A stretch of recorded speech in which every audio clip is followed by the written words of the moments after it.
Hi, everybody. We are here with our regular friend from Political Pendejas Pod. We're going to talk about how the press works with fascists. I think everybody kind of knows that at this point. What was the latest Gallup poll in 2025? 28% of people trust the news. Only 8% of Republicans trust the news, which is interesting. I mean, yeah. Anyway, so I wanted to talk about I feel like a lot of people use the term manufacturing consent, but not a lot of people understand it. And I think it kind of gives us a good way to talk about all of this crazy annoyance of the press. We're not manufacturing consent. We're talking about it. And then Eliana is going to talk about the manufacturing. The 5 filters of manufacturing consent. I think I should just explain what it means, and then it'll make sense once I start. I've never heard of this except for in the movie Good Will Hunting. He says it to Robin Williams' character in Good Will Hunting. And Okay. Eliana, you have a bunch of stuff about the White House Correspondents Dinner. Yeah. You want to start with that? Sorry, I want to manufacture consent first. Just frame it as the manufacturings of the consent, Meg. Sorry, I'm distracted. No. It's okay. Okay, manufacturing consent. Let me just pull it up. Hold on. I'll share my screen. Share screen window. That one. Okay. This is manufacturing consent. Don't go to Amazon to buy it. But Noam Chomsky wrote this back in forever ago. I don't even know. But it's about how power and propaganda distort the news. And he wrote this in the 80s. So I think it's really interesting because it's very timeless. But he has 5 filters that impact the way the news is used to influence, to give propaganda. Paw Patrol is copaganda. That is copaganda. Mm-hmm. So fuck that. But what's really interesting is the first filter of manufacturing consent is ownership. Whoever owns the outlet is going to use the outlet for what it needs. So because media companies are not publicly owned institutions, they're businesses owned by bigger businesses and bigger businesses. And their interest is not giving us the truth. Their interest is giving us information that they need us to believe or know for their own benefit. So if we look into who is owning all of the outlets now, we have Barry Weiss, who is hired to run CBS, even though she has 0 broadcast experience. Now she's getting it on CNN. They own the outlet. They hired Barry. What's the guy who owns it? David Ellison. David and his father, Larry. We have Jeff Bezos with the Washington Post gutting the newsroom. Yeah, the Ellisons bought up Paramount. They're angling to buy CNN's parent company too. So that is the first filter and this ownership issue is getting a lot worse under Trump. And I think that should tie into some of the White House Correspondents Dinner, but I'll let you take it from there before I get into filter number 2 of manufacturing consent, Eliana. Yes, definitely. So yeah, that's all really good context because what ends up happening as somebody who didn't previously have journalism experience until I started covering politics and then I became a journalist through political commentary. Once I started gaining journalism experience, I realized that so much of what's happening within newsrooms is incredibly controlled, first of all. And the journalist is really just the worker. They don't make a lot of the decisions. So one of the things that I really started noticing when I was, for instance, covering Palestine, the protests that were specifically popping off in LA. We have one of the largest Palestinian communities in the diaspora in LA. And so I started covering those protests, and then the student encampments happened. So they first started in Columbia, but then or at Columbia University, and then over to UCLA and USC. Which was crazy. Yeah, USC students tried to set up an encampment. that university heavily suppressed them, so they weren't able to. So the UCLA students were really able to like make something substantial there. So I covered that. And one of the things that I noticed, and the reason I bring that up, is because that was the first time in my journalism career and experience where I saw how heavily the newsrooms can censor a story, how they will do catch and kills, how they will tell you what you can and cannot say, how you can cover a story, even if you have like evidence of the facts of, for instance, you know, a counter protester pulling a badge or being violent. Even if you have evidence of these things, they still want you to frame it in a certain way. It was wild. It was really fucking wild. And that is one of the reasons why so many journalists do end up building their own independent audience and going fully independent. That is something that I have been working on for the last couple of years, because working with publications has just become so frustrating.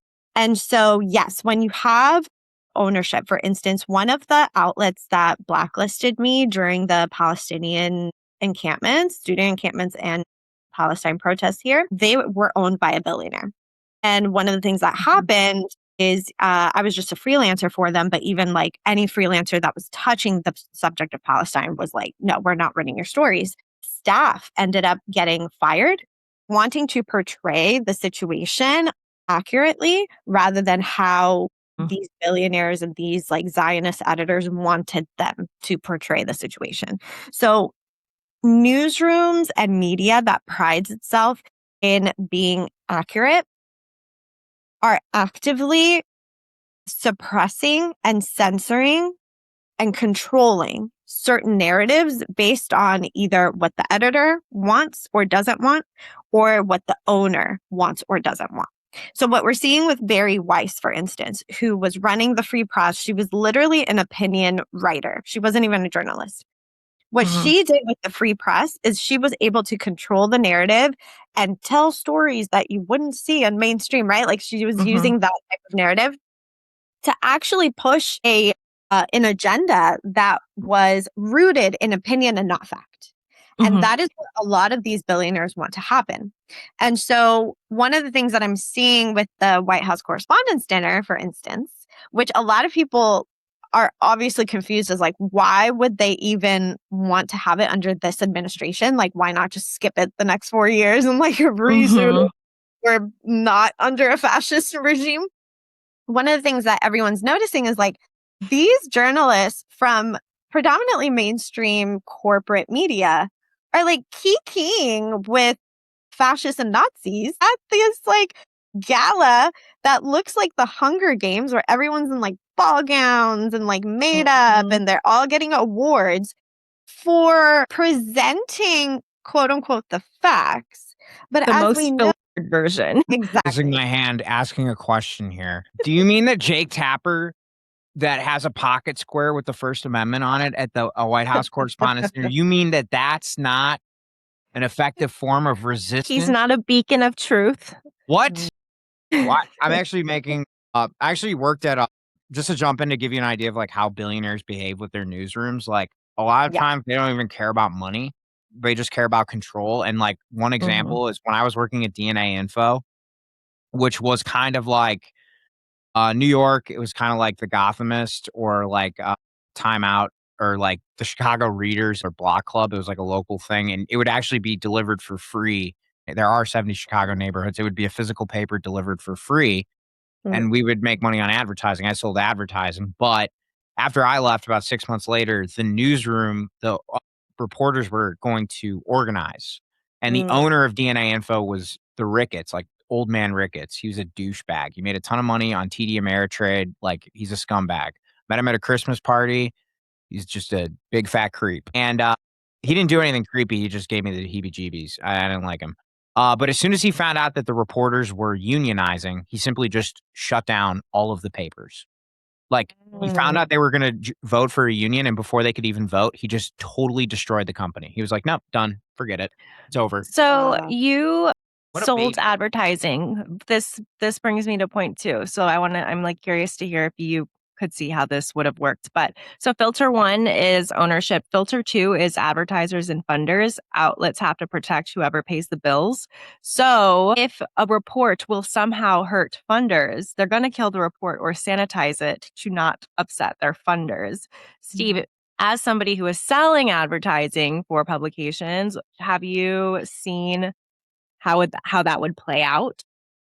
I never saw it on an editorial side because technically speaking, like if you're doing news correctly, based on my understanding of it, there is a separation between church and state so that advertising and the newsroom are kind of like sacrosanct. I know that a lot of people in various industries that are more creative have been retaliated against a similar way as Eliana was, directly because of the people higher up in how they thought it. Well, think of in IL9, I know that there was a newspaper that wanted to dig into a story about Daniel Biss, and somebody related to Daniel Biss's team, whether he knows it or not, got donors to call to kill the story. So whoever is funding the paper has a big say. And it got some person in that publication who was doing work for, got him. Well, it was technically on a volunteer basis, but they were basically blackballed for basically challenging the veracity of some of the claims being made online about one of the candidates. Somebody used, I forgot about that, Meg. How could we forget? So that is filter number 2. So 1 is ownership, 2 is funders, 3 is sourcing, which I think Eliana will have a lot to say about. But, reporters need access to police officials, politicians, all of that. So the version of the story that first reaches the press is going to be that of the people in power. We see this with police shootings. We hear from the police about what happened before anything else, and they get to set the narrative, and then it's an uphill battle from there. We see this with ICE killings. Kristi Noem would be the first one to say whatever bullshit she would want to come up with. And so that is also a major issue because the first source, the person setting the tone of the story, is often somebody who is in power. Is that something that you were seeing a lot when you were covering the encampments and all of that? Yeah, it's something that I see constantly. So what ends up happening, and I feel the frustration of the public because it's something that I noticed even before I became a journalist, right? It's like the narrative of the state or the police or the feds or whoever is in law enforcement, their narrative always gets pushed out first. And I never understood why until I started like working within. So a lot of these publications don't want to get sued and they don't want to get in trouble with these agencies and they don't want to make them upset because you need access to their side of the story, right? And so in order to do that, what a lot of publications and journalists do is they end up just like cozying up to them. Not everyone. There are a lot of journalists that really want to have like integrity in their work. And so but these are journalists that like have exercised a lot of critical thinking. What I would say is that journalists that are like fresh out of school or journalists that are very like pro corporatist and very pro cop, they tend to lean much more heavily into the narrative of the police. So that's why you end up seeing a lot of like these like cop press conferences. That footage ends up getting pushed out first and the most over the witnesses or the families that were affected or the victims themselves, right? And so what happens is the police are much more willing to give you a statement quicker, faster, and from their point of view than, the time that it takes to like really dive into the victim's family, to find them, to like get them to talk to you, to build that trust. That takes a little bit more time. And so there are like logistical things that go into it, but a lot of the time what we see is broadcast journalism tends to lean much more into the pro cop narrative or just the law enforcement narrative in general versus independent journalists who are really doing the deep dive work into finding the families, finding their Instagram, finding the witnesses, building the trust that it takes to get them to even be comfortable to talk to you. So there's a lot that happens there. And in terms of like the White House itself, the White House Correspondents Dinner is just it's supposed to be for the correspondents that are given access to the White House, right? To the White House press briefing room. Ugh, that's a mouthful. And so these people have to build a certain type of relationship with the White House in order for them to continue getting a seat at the table, right? And so what ends up happening is, a lot of times, I don't want to say most of the time, but a lot of the times, they end up collaborating with the administration. Now, one of the things that we did see, I want to say it was the beginning of his second term. A lot of outlets didn't want to sign that waiver that the White House wanted them to sign of like, oh, you can only cover this, and There this, was right? one for the Pentagon, I think. Yeah, for the Pentagon that was super specific. Yeah. And they all walked out except for, what's that one, OAN? Or something weird like that. One of the like super Trump, but now there's nobody in the Pentagon except for like a super Trump outlet, which is terrifying, actually. Like even Fox News said no. Like that is terrifying. Yeah. And so the mistake that Trump made is that they actually tried to put that in writing and tried to coerce the journalists to do that. What sometimes ends up happening with other administrations is that it's kind of like a handshake backroom type of situation where they're like, yeah, I'm going to give you this statement as long as you cover it in this way. And some journalists will do that, right? Like they'll be like, I won't ask this type of question or that type of question as long as you give me a statement.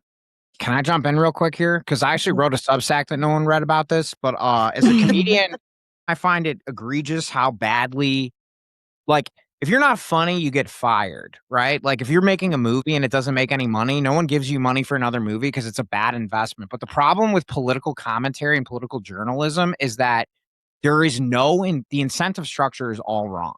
Like, they are concerned about rate. This is what I'm going to tell you.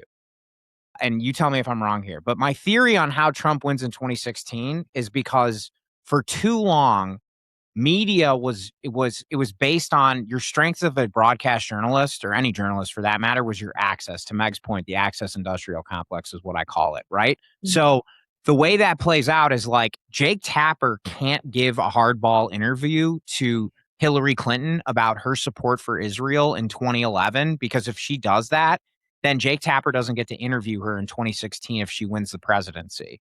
The problem with that is then Hillary Clinton is no longer incentivized to defend her positions to the voters, which Jake Tapper is, if he was doing his job. I'm using Jake Tapper as an example because he's purportedly a pro-democracy journalist, but he is a collaborator because he had the chance to set the stage so that people would continue to be held to account in power on behalf of the people that vote them into power. But instead, he chose to collaborate and allow these policies that became so unpopular that paved the way for Trump and eroded trust in corporate journalism.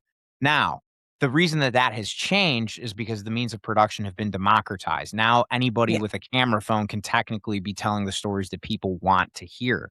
But Jake Tapper is only worried about getting a good interview, and Hillary Clinton's only concerned about not getting pushback because she's sensitive. And then in 2016, no one trusts Jake Tapper and no one trusts Hillary Clinton. And Hillary hasn't had to improve her policies because Jake Tapper's not asking her hard questions. So access is a form of currency that these people value, and it erodes their ability to do their actual fucking job, which is why think about like, for the longest time, well, still, the IDF is the main source of official updates that we have been getting about what is happening in Israel, in occupied Palestine forever.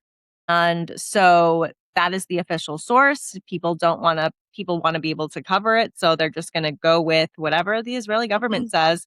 And now we know that they're fucking liars. And we know that we can rely on Al Jazeera now. But then they started killing off all of the journalists because people started realizing you can't rely on the IDF or the Israeli government to tell the truth about what's happening. And anyone who did try. Yeah. And that is also like part of the fourth filter of manufacturing consent is Flack for telling the truth. You will be retaliated against if you speak the truth. We saw people losing their jobs early on with Gaza. We saw a lot of people just get censured, losing their jobs. That is still happening. And again, at least it's democratized because I think people were just like, no, this is bullshit. We've seen the truth. But there is a flack that happens. People are afraid of losing. They're like, well, maybe if I can just tell a little bit of the truth, it's better than nothing. And they'll make concessions. And so that's the fourth filter. And then the final filter is a common enemy, which they in manufacturing consent, it's communism scare. Now it's like socialism, communism, Antifa, but it's literally like this is the same playbook that they have always used in this like capitalist structure. And I think that gets into like why independent journalism is so critical and needs so much more support, especially legal support and monetary financial support. I had a quick thought while Steve was talking about access. So yes, all of what you said is true. That has been happening in media for a while. What a very dangerous trend that I'm seeing right now is that it's being passed off to influencers and creators. Wait, I have to say Aaron Parnas is just pickpocketing Jake Tapper's views because moms are scrolling on their phone, not watching. I personally don't want to call out any specific creators, but that one single creator because I think powerful as Jake Tapper. That's the only one I would call out is because not because I think he's a bad guy or he's doing the wrong thing. But no, it is an access issue. There are people who are genuinely afraid of access. Or like I am somebody who says whatever the fuck I want online and people are always like, aren't you afraid of like losing access to blah, blah, blah, blah, blah? No. And I'm like, literally no, because they need us more than we need them. Like you don't even understand. I still get emails from the most liberal politicians' teams who want me to cover them. I'm like, do you watch my content? No, I'm not covering your shit. Like we need to stop acting like they're the ones who have all the power. Yeah. But the reason I bring it up is because there are influencers and creators that I have seen that are doing the very same thing that I witnessed in newsrooms. So a lot of people are wanting to monetize their access to politicians.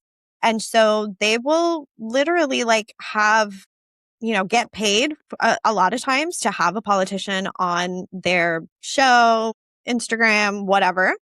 And then there are people who, for the sake of having access, they will water down their critique for that politician. So I am starting to notice that trend, which I don't like because we need the independence, right? Like we need and like traditional media to decorporatize itself so that we can continue getting the facts, right? Like we will always need a media that does have funding and access to be able to get a lot of the factual information. That is true. But we also need the independence of journalists and creators who are able to say their opinion about a number of things, but who are also able to do their own investigative work. So what we saw with Eric Swalwell, for instance, was it was creators that were able to get the trust and get the access to the victims and were able to get the story out faster than like a journalist in a newsroom, right? Because the distrust in media is so high that right now creators are more trusted than journalists, which is a very interesting thing. And I don't blame people for trusting creators much more. The problem, though, is when creators then start making the same mistakes that mainstream media makes, and then it becomes, a cycle, right? It's my Substack, Meg. It was too long, but this is what I said. Wait, no, because I honestly believe, and here's the problem, Eliana, is that I completely agree with you. And the only reason I called out that one person, and I put it in my article, I didn't use the name. I just said the libfluencer, but he's a safe interview for anybody who wants to launder talking points the same way that Jake Tapper is. And a lot of people in democratic politics, because they're always one medium behind fascists, because fascists are like comedians and pornographers, they're always thinking about the next place people will be, not the last place. Yeah. A lot of democratic politics are like politicians with a lot of money are like, we just need 100 safe interviewers on social media. And so they're like, if we can astroturf 150 people and get a safe interview, 150 safe interviews for Hakeem Jeffries they can post on Instagram, we're good. But here's the problem with the way the Democrats are thinking is that one, if people see Hakeem Jeffries, it doesn't matter who's interviewing him. They know what he stands for. Okay. See, because he goes on Jake Tapper too. So it doesn't matter where because people watch CNN on their phones. Now they're just choosing to go and see safe influencers who just, but the other problem is that they're also forgetting how fascists are using the short form medium now, which is that they're churning out buckets and buckets of AI slop. So people are going to be exhausted by short form content very soon because they will no longer know, because people's children are going to be tired of getting videos from their parents in their group chat saying, and their mom being like, look at this video. And then the kid is going to be like, that's AI, you're a sucker. And so they're going to go, where do I go? They're going to listen to podcasts. They're going to go to longer form content, lo-fi content, and they hopefully will go back to traditional media if they ever find their soul again. The way I synthesize the biggest danger that you've just articulately described, Eliana, is that I don't want social media, and I don't like the word influencer, but because I wouldn't consider you an influencer. I consider you a journalist. I consider Meg like an activist organizer, like Frankenstein's monster resume, a very competent. And I'm a comedian, and I happen to use the internet to do comedy. And so like my medium is the internet, but I don't know that an influencer is what they try and call us so they don't have to pay us. But well, I think though that there is a difference between people who can just ask some questions but haven't actually like I think all of us have spent a lot of time understanding, researching, working in this space, and we're just trying to share our findings with the world. It helps to have a platform, and you want to make sure the messaging gets out. I think the difference is when there are people who are trying to do that without having their own baseline of knowledge, whatever. Yes. They're trying to validate themselves faster by being like, look, I can interview these politicians, I can do this, I can be at these events, because that's the only thing that validates them. They haven't built trust because they don't have anything, like they don't have a foundation to work. They don't have like a substantial political analysis to be able to actually say like, this is why I trust this politician, or this is why I think this politician would be the best one for the job or the role or the community or whatever. A lot of times what's missing is that critical analysis of the politics of that particular community, right? Because I can talk about LA because I'm an expert in my community where I'm currently stationed. I can't really do the same thing for Chicago. I can't really do the same thing for buttfuck Indiana because I'm not currently. We can do it in buttfuck Illinois though, because we both in the campaign. We both know campaign. We can talk about Houston, Texas, because I lived there for like a decade, right? So, but you know what I'm saying? Like a lot of the times that is missing. And so what we're seeing is this like Tour de France in a way, like these tours that are happening, which I don't necessarily think is a bad thing. Like I would love to go to Michigan and interview Abdul, but I want to interview him on something substantial. I want to interview him on like something that other people haven't covered yet. Know that my unique ability to have the critical analysis of our current politics, specifically on the progressive side, is what differentiates me from an influencer or creator who does not have that. They just know, hey, you know, my manager wants me to interview this politician and I'm just going to do it. Right. Yes. So there's that. The reason I put on my sunglasses and my bucket hat is because the truth is so bright coming out of Eliana right now. And her gifts are shining through. No, I'm not even gassing you up right now, bro. I just noticed that shit and it hurts. But and so that's why I look like Liam Gallagher from. You do. I don't know. I don't like Noel. No. I am currently reading a lot about socialism because everyone wants to talk about socialism, and so I want to be able to like provide some analysis for that, even though I've been a socialist for a while. But I'm currently reading a book that I think we talked about the last time I was here, where they talk about corporate media and how fascists love to control corporate media. Even if the fascist or the authoritarian isn't explicitly or overtly claiming to be fascist or acting in fully fascist or authoritarian ways. So one of the things that we started seeing in terms of the Biden administration is that they really wanted to control everything. And they wanted to control the narrative around him being sick or not being sick, about his campaign, moving forward or not moving forward, right? Like there was a lot of ping-ponging around. Once Harris decided to get on the ticket, we didn't see her anywhere. The way that she decided to control the situation in order to get the votes was to control the amount of places and the types of places where she decided to give interviews to, which was almost nobody, right? Like the only people she decided to talk to was the corporate mainstream media. And even then, it was very few and far between. And that was a critique that a lot of progressives gave her. They said, you need to be going on podcasts. You need to be visible. We already were deprived of a primary. You need to give the people, Exactly. You need to be talking to people. You need to be talking to the people who are connected to other people, right? Which a lot of podcasters are. And the reason they said that, which I agree with, is look at how Trump was acting. He was going on every podcast, the bros, the people who didn't like him, he was literally everywhere that would give him the time of day. That is a very particular strategy that fascists love to use. Which country it's a Latin American country. They call him the modern day fascist or something like that. Where is he from? El Salvador? Bukele. Yes. So what Bukele does is he will utilize social media to his advantage to push a lot of his narrative. And so one of the things that we saw Trump doing is he has his own social media, right? He has his Truth Social. When Musk was running running Twitter, but when he took over Twitter, he reinstated Trump, right? He did all of these things to push the narrative in his advantage.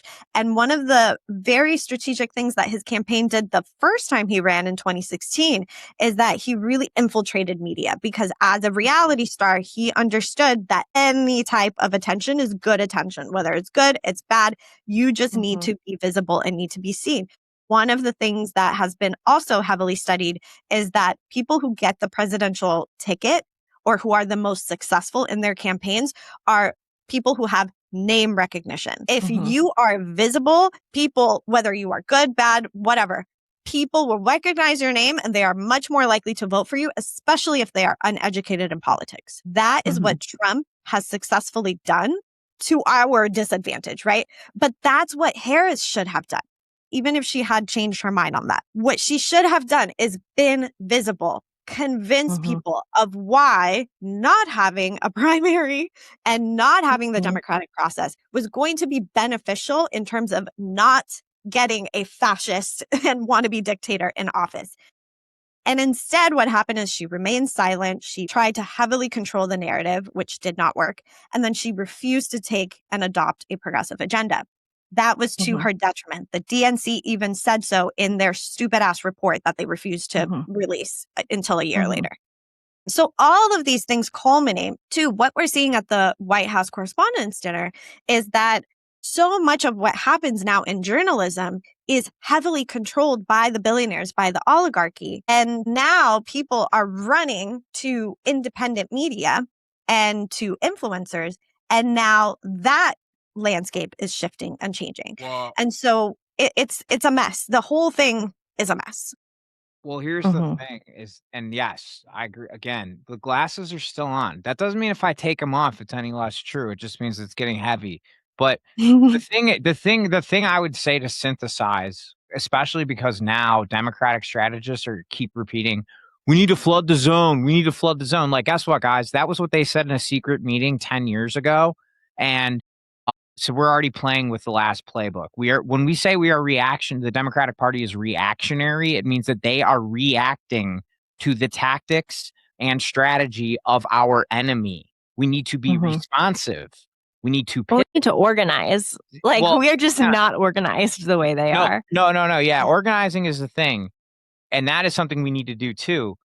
I'm saying that strictly from a storytelling standpoint, this is an insurgency. That is what the Trump administration understands, is that You have to hit your enemy on as many mediums as you can possibly do it, and you need to do it in the mediums where people are undecided. Now, which mediums are people undecided? I will tell you how you can tell.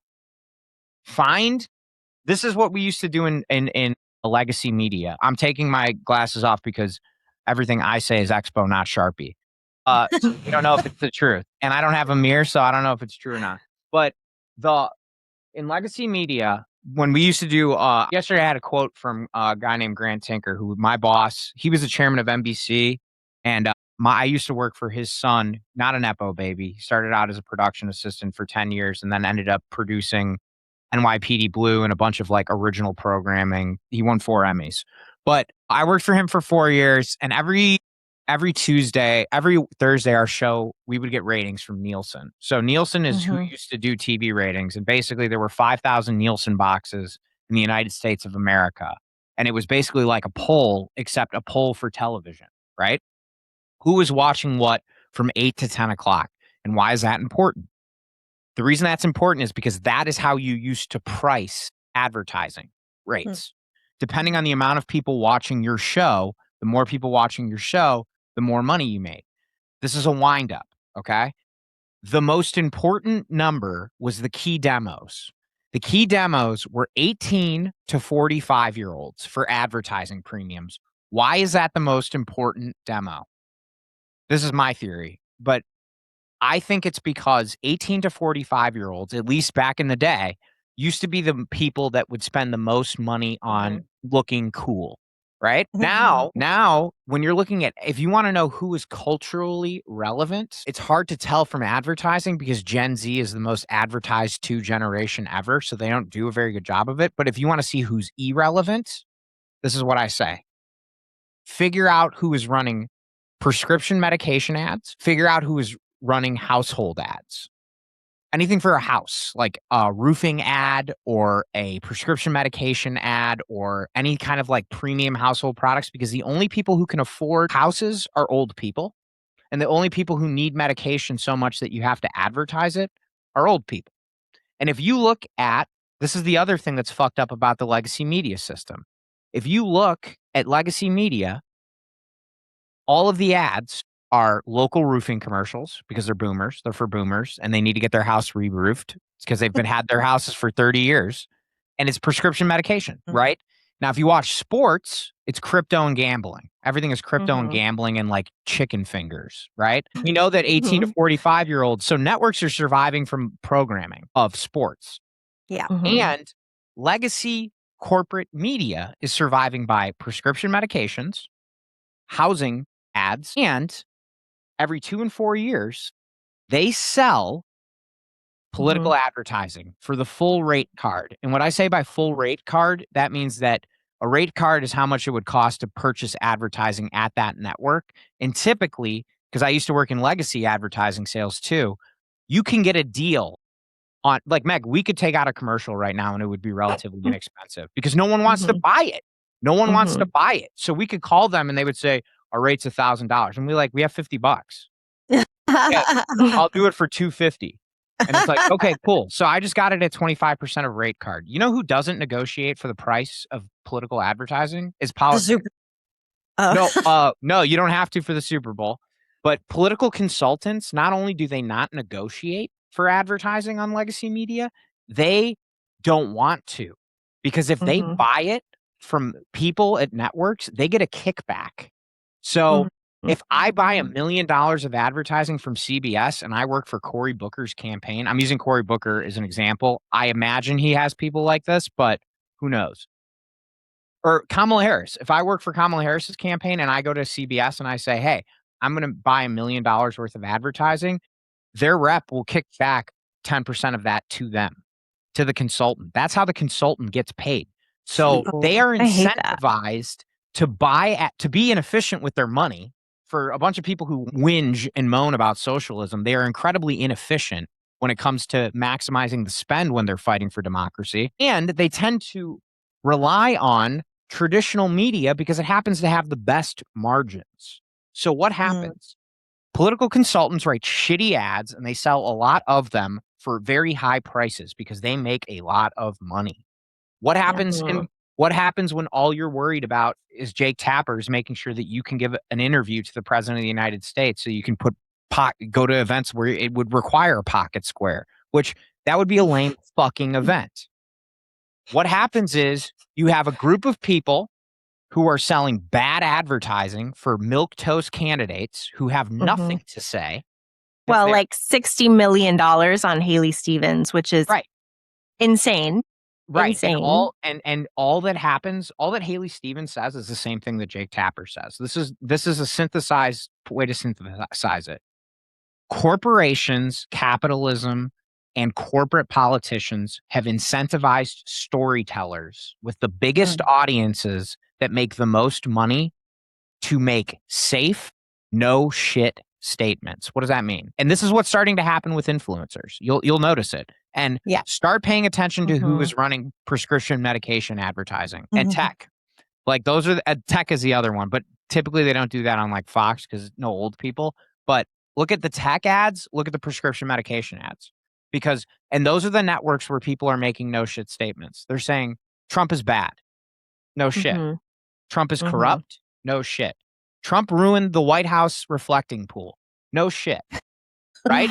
You're telling me you are narrating our problems. You are narrating things that we understand as an audience. So what you are doing, Jake Tapper, by saying Donald Trump is the most corrupt man in American, what does it mean for America? Like, it means, Jake, that you're telling us a bunch of stuff that you know will piss us off so that you aren't telling stories that lead us to ask questions. Like, how does, for instance, how does the NDAA, which is the military budget that Donald Trump is asking for with $1.5 trillion, how does $600 billion earmarked for a cooperative program between Israel and the United States military for technology, how does that benefit somebody in the Trump administration, very close to the Trump administration, like, I don't know, Larry Ellison, because he has more military tech. Like Peter Thiel. Like Palantir. Like all of these, they're all going to make so much money from that, you know? I like sticking to Larry Ellison in this example because Larry Ellison owns CNN. So you see that there is no incentive for Jake Tapper to report on Section 219 of the NDAA because it will piss off his bosses. And then Jake Tapper will have to go home to his multi-million-dollar mansion and look in the mirror, and he won't have a job that will validate him the next day because he knows he's full of shit. So correct. If anybody is telling you something, and sorry, now I'm popping off, but I'm almost done. I promise. Sorry. And if you guys don't think I'm cooking, you got to let me know. Meg knows. I get in my holes. But is what I'm saying making sense? Yes. Okay. Oh, nice. That's exactly what it is, though, is the media gives us like the illusion of democracy. It gives us the illusion that we're getting the information that we need. It gives us the illusion that there are some journalists who are really pushing back.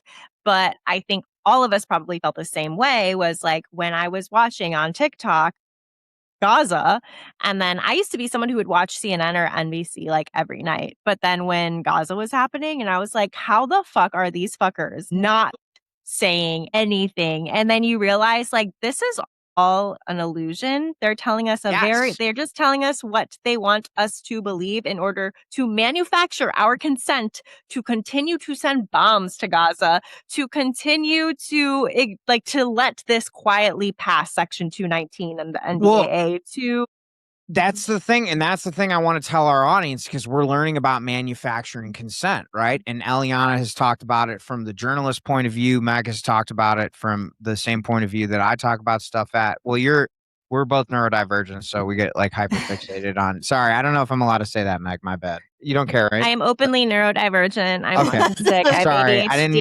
Depression, anxiety, all the medications. Okay. There we go. It's all out. I'm sorry. HIPAA, yeah, me violated. too. I have more acronyms for my diagnoses than the government has government agencies, but it's managed well.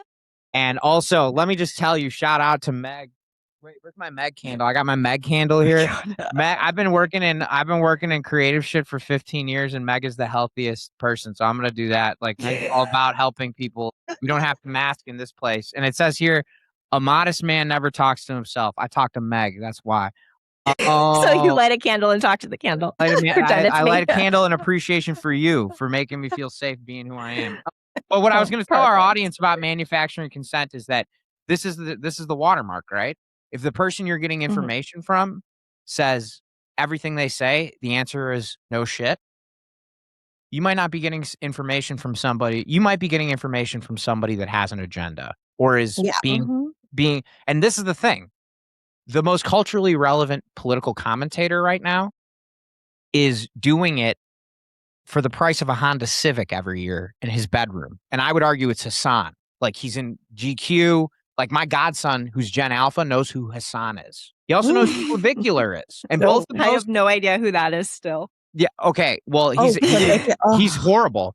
He's horrible. But Hassan, Blue of the Blue broadcast that goes above. Blue of the Blue broadcast. The ADL have spent the equivalent of a Star Wars franchise trying to destroy Hassan. I'm not saying that Hassan is perfect. I'm not saying that he's not. Nobody's perfect. Okay. It's like Ed Koch said. In regards of someone not being owned and selling out. Yes, exactly. Thank you, Meg. Yes. And if you, and that's the thing, is that media is sold out. They are captured. That's what you mean by corporate capture. It's like the mob. You borrow money from them and they will always get it. Yeah. And that's something that Haley Stevens ended up getting fucking destroyed on. Was it last night or yesterday or some in the last 48 hours? They had that debate and the journalist was like, yeah, so what's up with this fucking $40,000 or $40 million, whatever? Yes. And AIPAC, is that money? I forget how he said it, but is that money going to taint the way that you do your politics, right? Because otherwise, why would they give you all of this money if they don't want something in return? And Abdul was able to fucking hammer her on that shit. And she literally was like, no, it's not gonna, I hate the way she talks, but anyway. Abdul, I'm sorry, I'm making fun of her because we're not allowed to make fun of her anymore. No, I'm not making fun of her accent. I'm making fun of her being a bad actress. She's a bad actress. No, exactly. Abdul did Real Talk have a meeting with open to any creators who wanted to join. So creators who are hating on him, you could have also joined too. And the first thing he said, other than thank you guys so much for everything you're doing, was we need to be kind. So like, he's not fucking around. He's saying he has instructed everyone to be kind. Yeah. No, I'm okay with her accent. I just don't like the way that she delivers information. And also she ended everything like this. Yes, exactly. And she'd be like, no. And like, it's condescending. And it's also just like bad faith because obviously they're giving you money because they want something in return. AIPAC doesn't spend like we are millions not stupid. Right. AIPAC does not spend millions and millions and millions and millions and millions of dollars on political campaigns if they don't think that they're going to get something in return. And we have seen for the last 40 years, Biden was a prime example of when you dump all of this money year after year after year, campaign after campaign after campaign, you are going to give them something back. And it's going to be to the detriment of so many thousands of people. And so, that's 100% true. One of the interesting Brittany, it's just like a quick note so people know. Our friend Brittany, who she just changed her registration to Democrat, but she grew up Republican. She's coming on to, she changed so that she can vote in the primaries, but she's going to come on to analyze how Haley Stevens used Republican tactics in the debate, which I think will be really interesting. An interesting thing that I started noticing is that progressives, not always progressives, liberals and progressives are starting to get the same type of companies that are funding Republican creators are now trying to fund them. Guess who I ended up getting a DM from that wanted to pay me to do content with them for them? However, Polymarket? Kalshi. Close. Kalshi freaking DM'd me and we're like, hey, we love your content. We'd love for you to blah, blah, blah.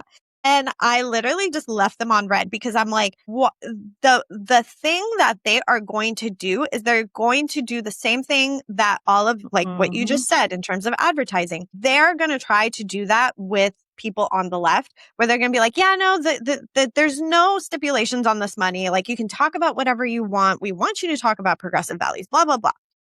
There's always going to be something else tied to that money. And unfortunately, with these companies, these tech companies that are basically gambling services that are trying to normalize gambling. I'm a recovering gambling addict. I've banned myself from every casino. This is like 12 years ago in Illinois, 10 years ago, Illinois, Wisconsin, Indiana, because I used to go gamble in casinos. And like, so I know just how destructive this is. Like, yeah. Also, sorry, Junior is on the board of Kalshi, right? Of both Polymarket and yes. And I had to tell another creator friend of mine because they were like, hey, do you want to do a collaboration with this company, blah, blah, blah. And so at first I didn't recognize the name, and it was one of those gambling companies. I don't remember the name of it. And I had to tell them, don't do it. I literally just did a story on how one of the Trumps is on the board of this company. Don't take the money. And they were like, yeah, but they're funding all the leftists, all the political commentators. I'm like, I don't give a shit if Jesus Christ himself took the money. Don't take the money. Just because other people regulate shit.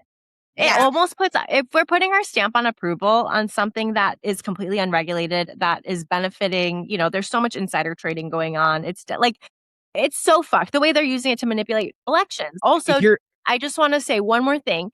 They are offering people so much money. There is a leftist podcaster who said they offered him $600,000 and he turned $600,000. And he obviously didn't. But that is life-changing money. Like, there are people who would be like, oh shit, you might be a better person than me. I don't know. I mean, I don't know. They are offering crazy money because they need leftist stamp of approval on these products. Yeah. And here's what I'm going to say to these people who may be tempted to, first of all, you got to do what you think is right. And I'm going to tell you something as somebody who used to be a gambler, who knows a lot about it. Gambling, first of all, even if you're just using it as a statistical analysis, what you're doing is you're creating a permission structure and a narrative that allows them to tell government regulators this isn't for gambling. It's just a way to predict things because people are putting money on it. So even if you are just using it as a statistic, which you shouldn't be, because it's not factual. Actually, it could be factual, but it doesn't matter because that's not how they make their money. They don't make their money on predictions, but CNN's doing it for a reason because they're getting paid to do it, and it puts the name Kalshi out there, right? Yes. So, second of all, what I will say is this. There are two other things. Gambling has one of the highest rates of all addictions for self-harm because it's one of the only addictions that doesn't show physical symptoms manifest. And so the shame around gambling and losing your entire life is so much for people that they resort to self-harm. And the third thing I'm going to say is this is what I find interesting, and we can talk about it on another podcast. I read an article 3 or 4 years ago that said that there is a direct relationship with the amount of gambling in society and the risk of revolution. That typically in big political and moments of political turmoil leading up to revolution, French Revolution, Revolution, and the reason why that is basically when you're gambling, and I can attest to this, you are saying that this value of this $1 today is the most it will ever be worth. So if I don't have $100 and take a stupid risk, I'm going to be screwed in the future. So the reason why people gamble is because they feel like the promise of the future is, with respect to present conditions, is impossible. Yeah. So the show that Korean show. Squid Games. The entire premise of that was the man had a gambling addiction, and he had owed so much money that he was willing to put his life in danger to get the promise, not even the actual money, the promise of getting the money. He'd rather die and maybe get the money than live without it. And honestly, I'm seeing so many parallels to that in terms of women's addiction to reality TV shows and dating shows like Love Island, where these very early 20-year-olds are willing to embarrass themselves for the promise of $100,000. And if you listen to a lot of their stories, like half of them are Nepo babies, but the other half, they come from low income families. And that money is life-changing money. $100,000 for somebody who has consistently made like $30,000 a year. That to them is life-changing money. So they're willing to basically do porn on television. And what they don't talk about behind the scenes in reality TV is because, like, I know a lot of people in production who worked in reality TV before they worked to episodic television, is that, like, yeah, everybody knows it's not reality, but what you don't know about these, like, dating shows is they ply people with alcohol. Like, there's always alcohol. I don't know if everybody saw the AMNT documentary about America's Next Top Model where there was a woman who was struggling and she ended up cheating on her partner of like 5 years with somebody. And it was because like some guy basically SA'd her. And on it camera. was like, yeah. And it was messed up. And it's like, that's not an exception. That's like the rule for like reality TV sets. Like you get people drunk, like you want them in a bit because that's where the reality is. But really what it is it's manufactured. It's manufactured drama and it's manufactured pain. It's emotional pain. As an alcoholic, like a former alcoholic, I've been sober for 14 years. One of the things that alcohol does is it does let down your guard. And so a person, especially a woman in her early 20s who would otherwise say no, sucking on a toe on live television, they will be much more willing to do it if one, the money is high enough, or two, the alcohol is flowing. I used to know a woman who was she was a sex worker. Specifically, she was a dominatrix, and we used to talk about how like the dominatrix thing is kind of like, I'm not kink shaming here, but it's just an interesting like thing because it's typically powerful men who are paying to be dominated, and there is a form of domination that takes place just because the powerful men pay for it. At the end, it's always like the alcohol lowering your inhibitions, and then you see how money also erodes inhibition and also erodes. And I'm not saying in that case, like that's like somebody providing a service and somebody else paying for it. That is where it gets murky depending on the person and the circumstances that whatever. And this is a lovely person, super brilliant, can and could do anything. At the time they were just, no, I'm not going to do it anymore. But at the time, the circumstances surrounding why they made that choice was because of it was like money becomes a form of exploitation. Capital. Yeah. Capitalism. Yeah. Capital. I was doing a story on this or a video on this of like, why are Republicans and MAGA specifically, and the Trump administration specifically, so invested in demonizing socialism is because socialism essentially erodes capitalism's power over people. The fear of not enough. Yes. And so if you can, if a socialist like Zoran Mamdani, that's just the example that we currently have right now of a successful socialist, the power that he has right now is his ability to enact a lot of the policies that are actually benefiting his community, which is New York City. What Republicans are aiming to do is to demonize his success so that they can continue keeping their base poor and stupid. Yep. And if you are uneducated, you are going to allow capitalism to do whatever the fuck it wants. You are going to romanticize capital to the ends of the earth. You are going to continue pushing out these reality TV shows. You're going to continue pushing out this capitalist propaganda, and people will just eat it up because it allows the oligarchy to continue. Socialism is anti-oligarchy, not because we think it's cute, but because we have to dismantle oligarchy in order to get these social services to the people. And so, yeah, all of this relates back to capital fucking sucks. Brittany, come on. You're a registered Democrat now. I know. Don't tell me. Like, I was drinking my tea. Do you see my tea? Oh my God, stop. You're at your mom's house. She's got the goods. all the goods. I need to find my Trump teddy bear. My. Those exist. I showed you guys I have a Trump gold coin that I found in my mom's thing that she gave me here. Actually good. That is gonna be worth like 2 cents one day. For real though. For real though. Hang on. I know. By.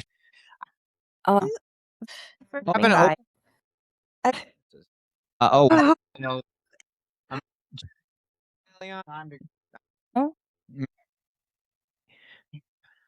Oh,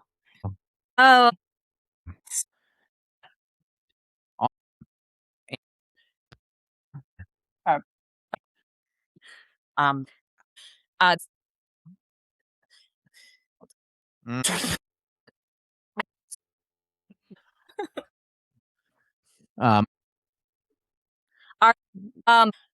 um,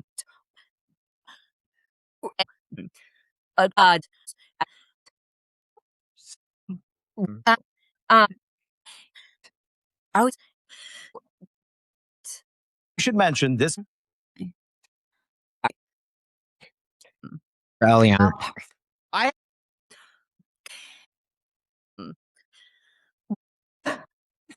This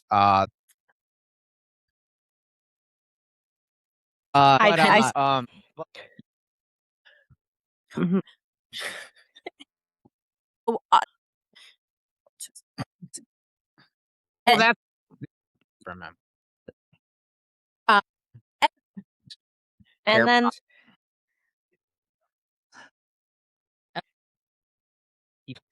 Oh,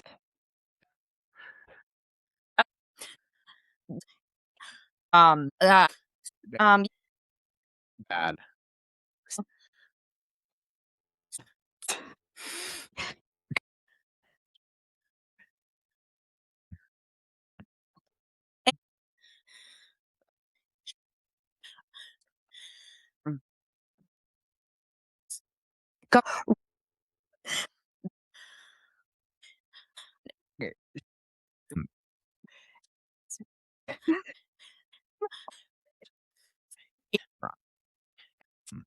Here.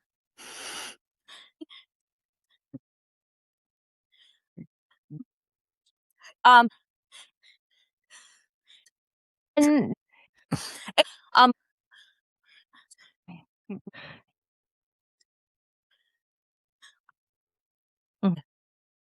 it's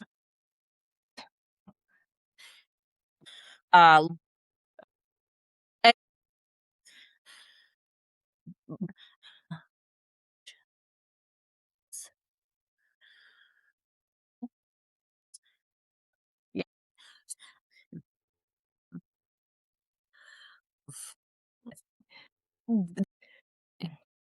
can't.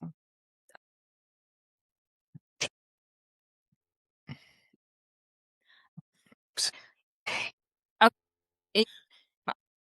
But Yeah.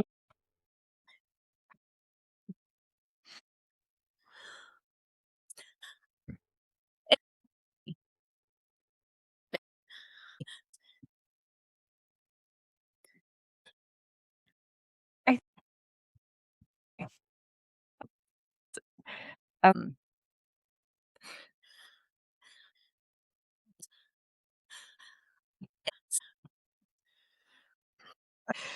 uh, uh,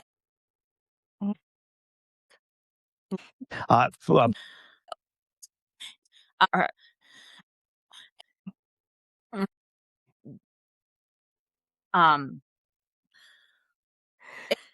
and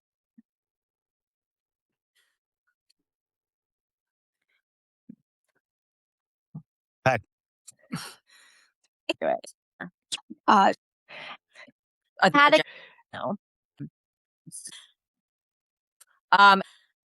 and all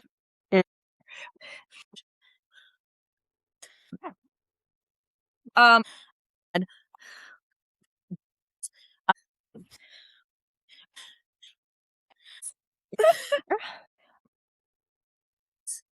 oh, oh, oh, um,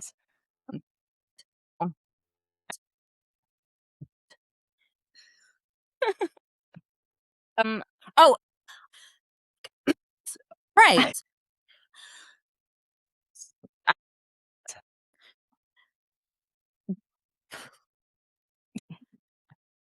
Uh,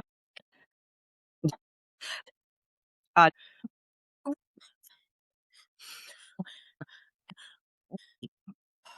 mm,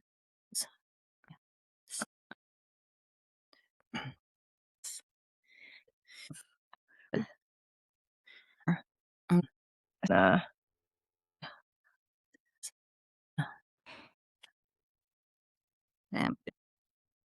Oh,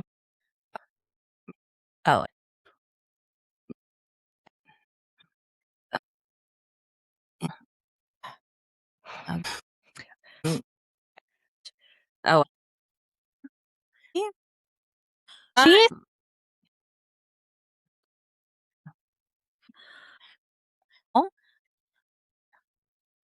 uh, oh okay.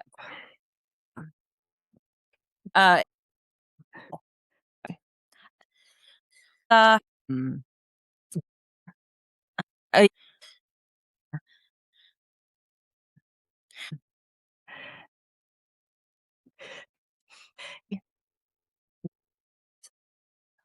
oh,